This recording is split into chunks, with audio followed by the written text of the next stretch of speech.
ሁለተኛ ቆሮንቶስ ምዕራፍ 6 ቁጥር 2 ላይ በተወደደ ሰዓት ሰማሁ ይላል፣ በመዳን ቀን ረዳሁ ይላል። እነሆ የተወደደች ሰዓት አሁን ነው፣ የመዳን ቀን አሁን ነው ይላል። ወዳጄ የተወደደች ሰዓት አሁን ነው።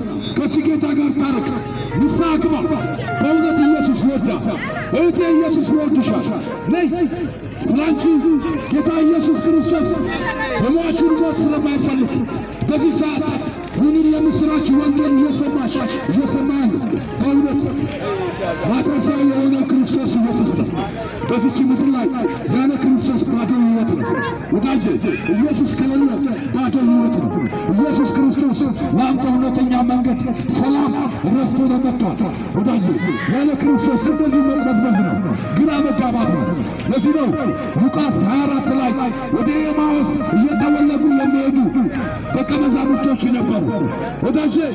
እነሱ ክርስቶስን ሁሉ ትተው ተከትለው በነበረበት ሰዓት በኢየሩሳሌም ክርስቶስን ሲሰቅሉት ሲገሉት አይተው ዳግመኛ እነሱን ይረዳናል ይበጀናል ብለው የነበሩት ተስፋ ቆርጠው ወደ ኤማሁስ እየተወለጉ ይሄዱ ነበር።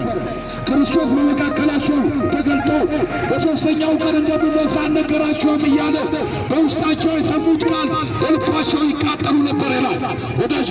በዚህ ሰዓት እውነት እያወቅ እየተቃጠልክ ግራ እየተጋባ እየሄድክ ያለ እውነት ክርስቶስ እንደሆነ ክርስቶስ ኢየሱስ አዳኝ እንደሆነ እያወቅ በእውነት ለዚህ ዓለም እየኖርክ ያለ ወጣት እህቴ ስሚኝ፣ በእውነት ክርስቶስ አዳኝ እንደሆነ እያወቅ ክርስቶስ ኢየሱስ ለአንተ እንደሞተ እያወቅ አትንከራተት፣ ግራ አትጋባ።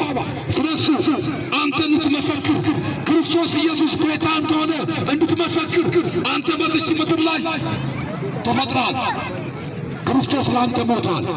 እሱ የሚከፍለው ለእያንዳንዳችን ራእይ ሲናገር ለእያንዳንዳችን እንደየሥራ የሚከፍል ክርስቶስ አለ።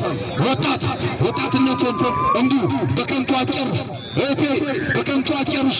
ኢየሱስ ይወድሻል።